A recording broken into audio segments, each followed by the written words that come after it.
Hey Brandy, I here. I did your natal chart reading. I really could not sleep last night until I did it, so I just went ahead and did it instead of waiting till this morning. I was just like so energized by our interaction. So let me tell you what I found. I have like 3 pages to go over, so I'll try to make it as quick as possible. So, based on your birth date, your time, and your date of birth, your sun is an Aquarius. Your moon is a Leo, which was surprising to me. Your ascending is in Aries. Your Mercury is in Aquarius. Your Venus is in Capricorn. Your Mars is also in Aquarius. Your Jupiter is in Leo. Your Uranus is Scorpio. Your Neptune is Sagittarius. Your Pluto is in Libra. Your North Node is in Virgo, and your South Node is in Pisces, which that's where all that stuff is coming from. You have a Pisces in your chart, and it's in the South Node, and the South Node is the part of the chart that actually shows us where there can be some like constricting and deep set issues health wise. So, yeah, it's in Pisces, and that explains so much of what we were talking about last night. And then your Saturn is in Virgo, and Saturn is the place on the chart where we look to see where it's at and where it's sitting to see like what are some deep seated like chronic health issues, right? So, going to the South Node real quick, your Pisces is there. So Pisces rules your feet, your toes, your lymphatic system, your parasympathetic nervous system, your sleep, your cellular hydration, your cecum and your duodenum. The cecum is the first part of the large intestine, the duodenum is the first part of the small intestine. Absorption of nutrients through your intestinal wall. And so the fact that it's in your south node's very like oppressive and restrictive, so this could explain a lot. It controls your parasympathetic nervous system, which if it's in your south node means that it's potentially being restricted, so you have a hard time getting out of a sympathetic nervous system state and into a parasympathetic nervous system state. So this would explain a lot of the symptoms you have that are classically diagnosed as ADHD. Is the fact that you constantly live in a sympathetic nervous system state due to the fact that your Pisces is really restricted by your South Node. Um, Also, some other quick notes: your Sun and your Mars are conjunct to each other. This means that they are like sitting next to each other in your chart. And so this means that they play off each other's energy. So they actually make each other stronger. So you have a stronger Sun and a stronger Mars than you would otherwise. And them being in the exact same sign is like totally awesome. So, what this can mean is that if you always are feeling cold, I don't remember if we talked about that last night, but if you constantly feel cold, then that can be a sign that maybe there's some buried heat in your system somewhere, because the sun is hot but Mars is hotter. And so if they're both in a cold sign, like Aquarius is a cold sign because it's a water sign, then they can potentially, instead of expressing that heat outwardly, the heat gets stuck inwardly. So if you're always feeling cold, that may mean that the heat that you normally would be expressing is buried deep inside your body somewhere and causing some dysfunction. So my guess is a lot of times it's buried in the digestive system. So do you have GERD or acid reflux, hot flashes during your period, or the luteal menstrual phases specifically? That can definitely be a sign of some buried heat there that shouldn't be there. Also, your vital force. The sun governs your vital force. This is your innate ability inside your body to heal itself, to live your life as you're supposed to, have that energy, that vivaciousness to, go after what you want in life. So when the sun is in a water sign, it weakens that vital force. So your vital force is not as strong. So, being in Aquarius, it cools the sun and the moon down, sun and Mars down. So what you need to do here is, since the vital force is being weakened by the fact that your sun is in Aquarius, then you would want to make sure you're incorporating some sun herbs in your diet, which is like rosemary, ginger, those kinds of things, because they're very like spicy and they bring heat to the outside of the body from the inside. Also, you want to make sure that you're getting plenty of movement in, and you want to get this movement outside. Your body needs to be in the sun. So if you ever feel like, why am I always wanting to be outside in the sun? This is why. Your sun is cooled down by you being in Aquarius, and so this makes you want to move outside so that you can get that vital force recovered some and get it up where it needs to be. So let's move on to your sun. Your sun is in Aquarius. So Aquarius rules the calves, the ankles, the electrical system of the body. So there's a lot of like cold type complaints sometimes, which means you might have a lot of cramps, spasms, weird neuro complaints, weird like twitches on your body, which you were telling me last night. You get that weird twitch in your temple, and this is why Aquarius rules that. And you are an Aquarius through and through. You have a triple Aquarius in your chart. It also rules oxygenation, the general circulation of the blood, especially the venous circulation. And most Aquarians that are true Aquarians, especially when their sun is in Aquarius and then also their Leo, which both, and also, yeah, their, what was it? Your Mars was in Leo. Where's my notes? Hang on.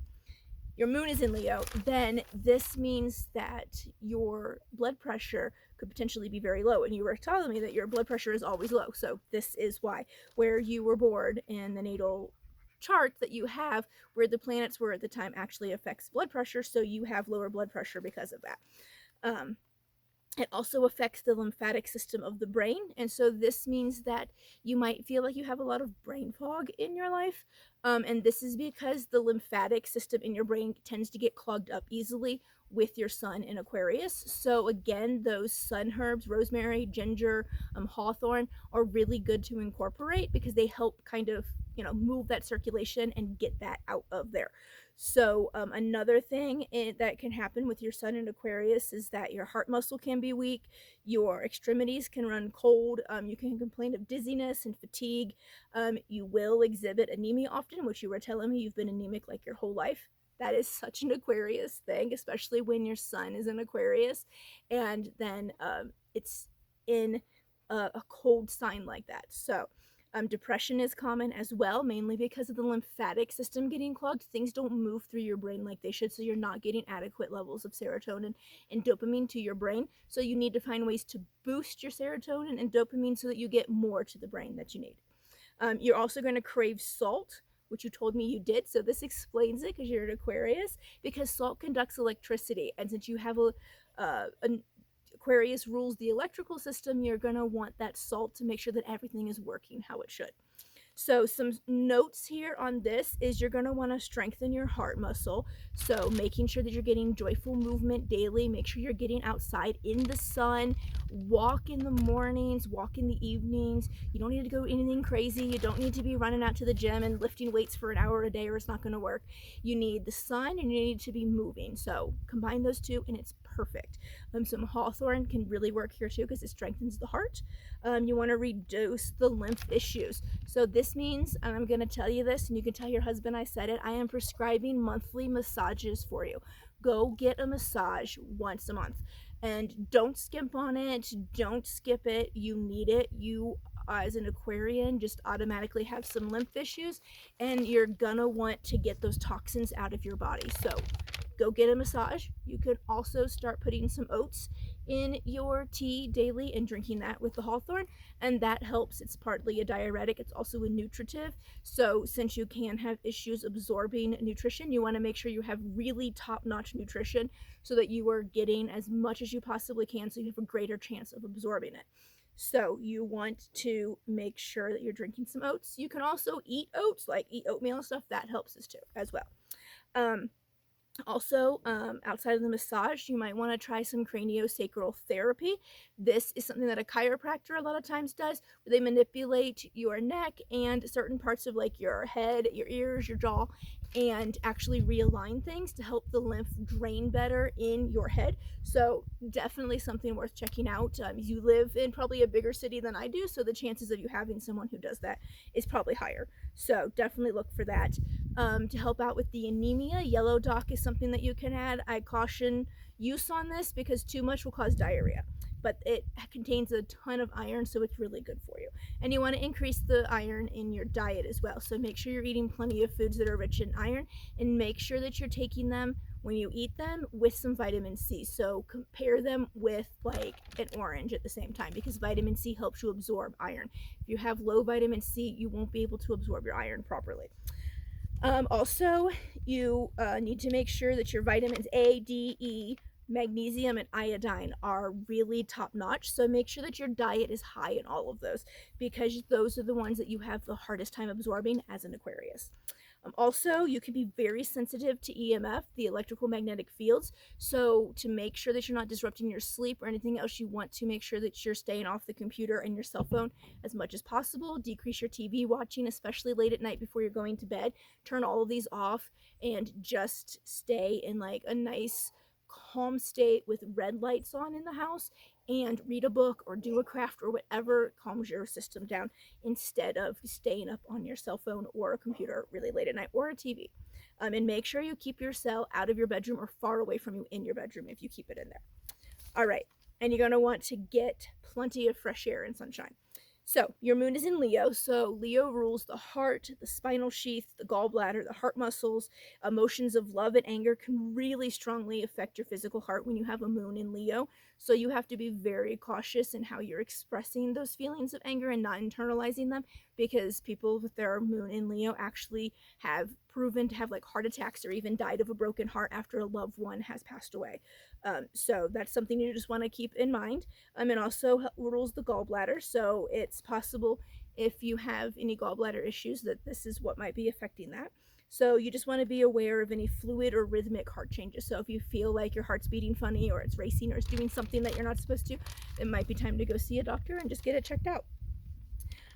So what you want to do is you want to strengthen your heart and make sure you look for fluid buildup. This means check your ankles daily and your calves. Make sure they're not puffy or that they're not swollen, because those are signs of a heart that's not working well.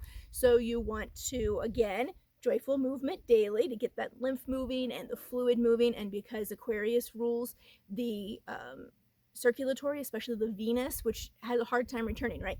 The arteries, the ones that push the blood out to the body, they have actual like force behind them, and they are able to move that blood all the way through. They have special smooth muscle in those arteries so that they actually move the blood along. The venous circulation does not have that. It relies on you moving, joyful movement daily, to push everything back. So to keep it from stagnating, you need to make sure you're doing that joyful movement. So tonics for the heart are really good here. So again, hawthorn is a perfect heart tonic. So you want to do that. Circulatory stimulants like rosemary, ginger, things like that. And warmth, because your moon in Leo could, again, like your sun in Aquarius, cause some buried heat issues and cold extremities.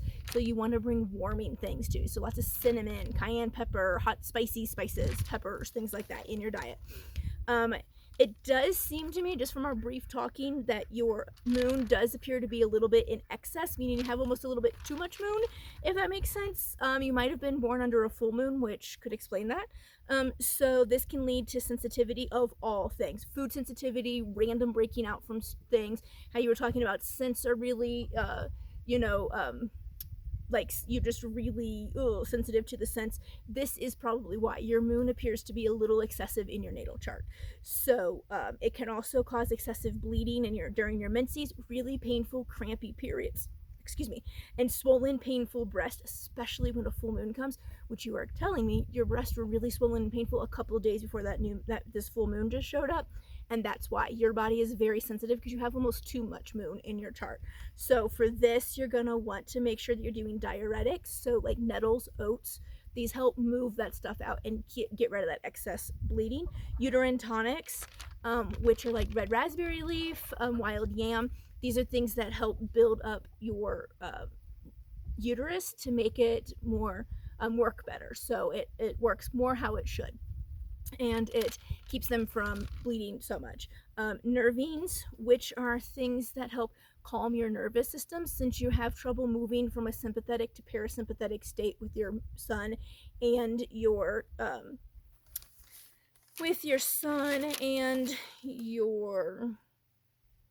Mars in Aquarius, there we go, you will want to make sure that nervines are definitely something you're getting. So this would be like valerian root or skullcap. Those can work really well. And then you'd want to use some like yarrow for antispasmodics to help with all those crampings that you're getting. So your rising is Aries, and Aries rules the top of the head, the eyes, the jaw, the teeth, the nerves in the head, the adrenal glands, the brain, and sight. So this is why you're getting those head twitches. This is as a rising sign. This is really like the expression of your soul. When it's well integrated, when your rising sign is well integrated, you will be more courageous, warm, generous. You always want to protect and empower people. So that's exactly what you're doing with your music therapy and your sound therapy. And you're affectionate and you're pretty open about your feelings, and you attract that love and that feeling back to you. You tend to be very open with your partner, and that leads to a better relationship and better life and feelings overall. So that is great. And I want to make sure I didn't have anything else on this one. No, I think that's it. But your rising in Aries is great, but it rules the adrenal glands. And so you just need to make sure you're really taking a lot of precautions to protect and keep those adrenal glands working well. So your Saturn is in Virgo, which and also in the 6th house. There's 12 houses in astrology that goes around a wheel. Your rising sign is always in house number 1.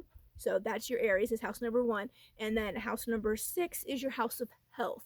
This, whatever planet or sign is in there, can show mainly where you're going to get maybe chronic health issues or actually have health issues or like anything acute, things like that. So this is a house that is one of the first ones that I look at and I really pay attention to. So the sign of your 6th house is Virgo, and your Saturn is there. And Saturn, as I mentioned earlier, is the planet that really is like the seat of all health issues. And Saturn is very cold, slow, restrictive, and it shows where your body is cold, tight, tense, slow, restricted, or hypofunctioning, right? Where it lacks oxygen or blood flow going to it. On top of this, your North Node is also in your 6th house, and it conjuncts your Saturn. So they're right next to each other. North Node, let's see, I wrote this down. Where's it at? Your North Node is is a sign that's very like amassing, hardening, impacting, and strengthening. So it's kind of a good thing that your North Node is right next to your Saturn, because it's actually giving strength to your Saturn and to the issues that are going on. So it's preventing the health issues from becoming super deep set and unable to be resolved quickly, right? So it's actually a good thing that they're right next to each other. So let's go back to this real quick. So your Saturn, so your Virgo is there. Virgo rules your intestinal organs, your liver, your your intestinal organs, which is like your gallbladder, your pancreas, spleen, and then the liver. It increase the upper intestines, so like the first part, like the small intestines, your pancreas and spleen, your ascending colon, so that's the part of the colon after the cecum. So it's the cecum, and then it's ascending, transverse, descending, sigmoid, rectum, and out of the body. And then your immune system and your sympathetic nerves. So you are constantly with the ADHD and everything else. You're kind of, and like we said with your Aquarius, where it is, you're kind of stuck in a sympathetic state a lot of times instead of being able to move easily. And that is because your Saturn is restricting your Virgo, keeping it from being able to move out of that state, right? But the good thing is your North Node is there, which is helping. So it's keeping it from being super bad, which means that we can fix it. That's what that means. So notes on this one: do you notice any difficulty digesting foods, any blood sugar issues, a long time convalescing after an illness? Do you find that it takes you longer to recover after you've been sick? And do you notice any what was I going to say now? My mind just went blank. Yeah, I think that's it. If it comes back to me, it comes back to me. Also, where Saturn is placed, it will restrict whatever sign is opposite of the sign that Saturn is in. So Saturn is in Virgo. The opposite sign of Virgo is Aquarius. So your Saturn is also restricting your Aquarius. So it's restricting and keeping it from your body working optimally in those areas as well, which again explains so many of the issues you were telling me about. And then it also restricts the signs that are 90 degrees on, so either side of it 90 degrees. So that's your Libra and your Leo. Your Libra governs your ovaries. Girl, Saturn is restricting your ovaries from working properly, which is why you have the PCOS, because it wasn't caught in time. And the Saturn just shows where problems may arise, right? And since it wasn't caught in time, it did arise. So now it's pointing us to what we need to do to fix it, right? So those govern the ovaries, hence the PCOS. Libra also governs the kidneys, your fluid balance, your adrenal glands. So this is why you're having such a hard time moving from one state to another. And this explains a lot of the ADHD symptoms as well. So this can keep you just really kind of restricted in those areas. And then it's restricting Leo. So Leo, like I said, does the gallbladder and the heart and that kind of stuff. So it can be restricting your gallbladder, which means you may have issues with fat digestion. So have you noticed that when you eat like fats that you have a hard time digesting them? Maybe you have like really fatty stools. Do your stools float after you eat a lot of fat? If they do, that's not a good sign. That means you're not digesting the fats properly. You want your stool when you poop to sink into the toilet. If it's not sunk to the bottom, then you're probably not digesting your fat well enough, and that's a sign that we need to work on your gallbladder and your liver. So some herbal actions that we would want to use here would be warming, moistening, and circulatory stimulants, and then nourishing, and then toxin excreting. We want to make sure that we're pushing the stuff through the liver properly, and so that it's clearing things out like it should. So again, a lot of the ones I already mentioned, that should be something you should definitely add to your diet. It may cause an overheated liver, so you want some like cooling bitters here. So like dandelion root, the yellow dock actually works for that too.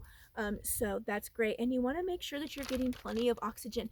Aquarians already tend to be low oxygenating individuals for whatever reason. And so you may find you like sleep with the window open at night because you feel like it's just so stagnant and you can't fucking breathe. Then this is probably why. So you want to make sure you're getting plenty of oxygen, so plenty of fresh air, getting outside. Make sure you're breathing properly, that you're inhaling through your nose mainly all the time, that you're not mouth breathing while you're sleeping. If you need to, invest in some mouth tape that kind of goes around your mouth here and it keeps it from opening during the night, so you forces you to breathe through your nose. If you don't already do breath work, you really should focus on that during your meditation time. Make sure you're always inhaling through your nose. And to help with your oxygenation, you're going to want to pinch one nostril off and breathe in through one nostril for a little bit, then pinch off the other one. This actually helps your body not expel so much CO2. When you don't have adequate CO2 levels, you don't oxygenate properly. You need both of them. They work off of each other, right? So if your CO2 is too low, then you're not oxygenating properly. So you need some CO2. You just don't need it to be too high. So that actually helps if you kind of push it. You don't have to push it all the way. Just obstruct the one nostril a little bit so that it actually will help increase your CO2 levels and in turn increase your O2 levels. So that's something that you should definitely add to your meditation routine and your breathing. And then we want to make sure that we're opening the excretory channel. So this is where the massage comes in, because that gets the lymph moving, which is an excretory channel. You want to make sure you're getting that joyful movement in, and make sure you're sweating some when you do it, because that's an excretory channel.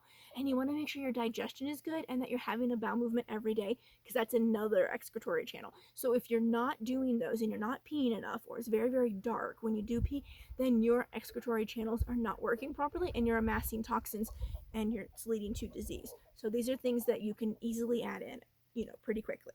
So then we have your Mars in Aquarius. And like we said, Mars is very hot, dry, stimulating, and excreting. It likes to excrete all the things. It doesn't like to keep anything in your body. So this suggests that the body zone that it's in, which is Aquarius, which is the nervous system, the calves, the ankles, is most inclined towards heat, hyperfunction, inflammation, infection, invasion of pathogens, excretion, and wounds. So, do you notice a lot of like calf and ankle issues? Do you fall a lot? That can happen sometimes when your Mars is here.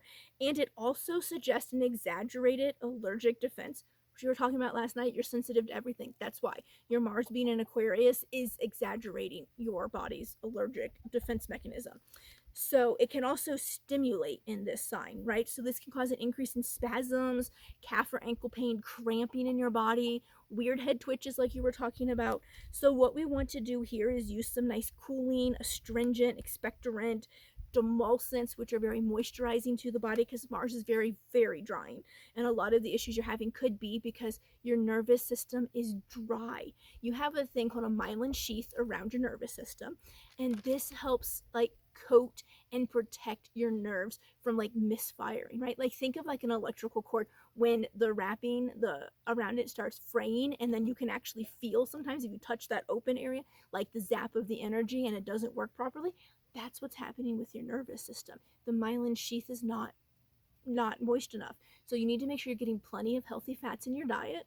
So lots of extra virgin olive oil, avocados, butters, coconut oil, things like that. Butter is not bad for you. Butter is necessary.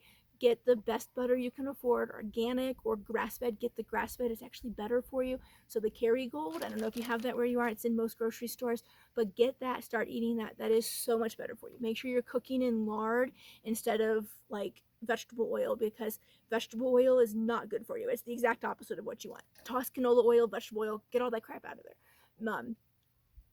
Man-made stuff like mayonnaise, stuff like that, not good for you either. Make your own, because then you can use the correct oils in it, right? So you want to make sure you're getting that. You want to get relaxants, which we talked about, which is like the valerian root and skullcap that helps relax the nervous system, and antispasmodics. Those kind of do the same thing too. While they're relaxing the nervous system, they also stop it from causing spasms. So nettle here is good as well, stinging nettle leaf. You want to try to use that as well so that it can really help that. And you want to make sure that you're drinking the oats or eating oatmeal, because that provides a lot of that moisture that your myelin sheath needs to do what it's supposed to do. So then you have your Mercury in Aquarius as well. So this is perfect. This is like the best thing ever. I was so excited when I saw this because Mercury is exalted in Aquarius. This means that it's one of the best signs for Mercury to be in, right? And this is, and Aquarius is the ruler of the 11th house. Remember, you have 12 houses. Guess where your Aquarius is? It's in your 11th house. That is just like, it's perfect. Your Mercury and your Aquarius could not be better placed.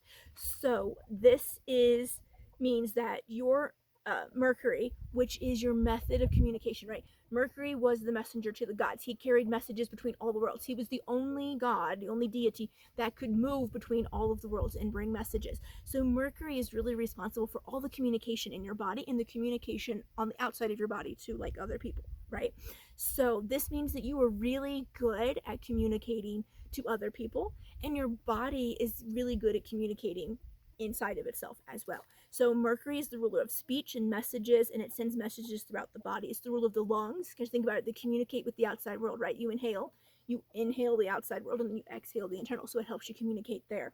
It's a ruler of hearing, again, part of your communication, your vocal cords, and your nervous system. So your Mercury is perfectly placed to give us exactly the clues that we need to help your nervous system, and in turn your ADHD and a lot of the other issues that you're having. We need to strengthen your Mercury even more. So this is a very fast moving energy. Mercury is very fast. Mercury, the actual planet, goes around the sun in like 28 days. It's absolutely crazy. It's one of the fastest moving planets that we have. So Mercury itself is a very fast moving energy, and it can be kind of all over the place in your thoughts and your actions. It can cause you to be scattered. So ADHD right there, right? And it can lead to a lot of anxiety, nervousness, cramping in the body sometimes, and it can lead to a lot of rumination. Do you have trouble sleeping because your brain won't shut off? It's because your Mercury is in Aquarius and it wants to just communicate constantly. And so you need to find ways to calm that down. So a lot of the stuff we already talked about will definitely help with that. So your 11th house is actually the traditional house of friends and colleagues and social circles. It determines whether or not you feel like you fit in with your place in society, or if you break the norm, right? And so you may feel like an outsider sometimes with your Aquarius in this house until you find your tribe. And once you find your tribe, you will be set. So this is your sign to go and search for that tribe if you don't already have it. And if you do already have it, go strengthen it, girl. Go spend more time with your friends. Do what we did last night and just talk. You need that. Your body is begging you for that social aspect of your life, right? So other notes here is you may need the nervines, the spasmolytics, and neurotropics might be actually really good here for you to help with your ADHD symptoms, and then demulcents, which are like cooling, moisturizing herbs. So those are like marshmallow roots, slippery elm, mullein, things like that. Oats is kind of a demulcent, so that works too there. Um, and so some sage, actually, like like the cooking sage that we use, that kind of sage added to like a tea, really great. Drink that 3 times a day. That's perfect for what's going on with your brain and your ADHD symptoms. Like it's literally screaming to me that that's the one herb that you need. And then gotu kola can also be good. You want to make that into a tea as well. It works better in a water extraction and not in a capsule. And then we kind of talked about your north node, but your north node is in Virgo. This means that your south node is exactly opposite, right? So the south node is the opposite of the north node. The north node is amassing, hardening, impacting, strengthening, and the south node is the exact opposite. It sucks things out and it's restrictive and stuff like that, right? So because your north node is in Virgo, that means your south node is in Aquarius. So a lot of that stuff is being restricted, and that's why you're having some of the health issues that you're having. So it's in Virgo with your Saturn, and so this may suggest an area prone to engorgement, impaction, hardening, sclerotic processes, which is again a type of hardening. It's like calcium buildup in that area, swelling, pathogen invasion, and the north node is associated with a lot of inherited genetic patterns. So again, because of where it's located and your Libra's on the one side, this could account for the fact you have PCOS. Sometimes there is a genetic component to it. So maybe your bio mom had PCOS or one of your, bio grandmas did as well. And so that could explain a lot of that too. It does strengthen any sign it sits next to. So in this case, Saturn, so it's good. It's strengthening Saturn and keeping it from being so cold and all the stuff that it is. So sometimes you want to consider that there's too much happening in this sign that is next to. So there might be too much happening in Virgo, right? Like you could have an overactive liver, which is why maybe you're not expelling things properly. So it's definitely something we want to work on and want to relieve toxic buildup and diffuse fluid pressure and help soften. So dandelion or milk thistle would be really good here for you as well. So those are my very long notes, and I'm sorry this took so long, but like I just had so much to say and I wanted to make sure that you got it all and give you kind of a good place to start with everything, and just kind of give you some more explanation about why your body is doing what it's doing and ways that this points to how we can start helping and fixing some of these issues.